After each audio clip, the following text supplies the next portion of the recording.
Why did you come up with this business idea? Yeah, brilliant question.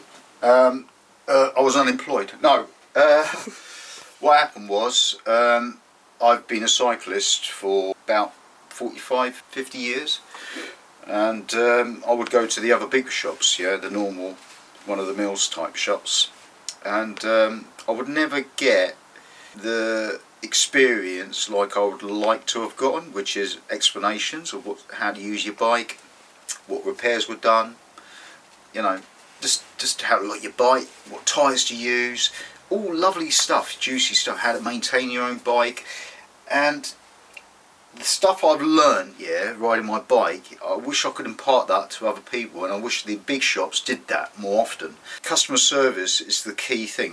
Doing the job first, the service, the repair, yeah, but then the after sales, yeah, telling the customer about their bike, yeah, and make them fall in love with it again after you've made it like new again, as much as possible, depending on their budget and whatnot. But at the end of the day, that's what I'm trying to do, is teach customers that you don't have to throw away stuff. You can oil stuff, you can tune it up. How much do you charge customers usually? Yeah, I go by clock. Yeah, there isn't any set prices for anything, yeah, because every bike's different in different conditions. Some are new, some are rust buckets, so it's not fair on customers that have got brand new bikes, just want a gear tune up, and I'm charging them a set price, like £15 for a rear gear tune, 10 to 15 quid, yeah, when it only took a little, 1 second.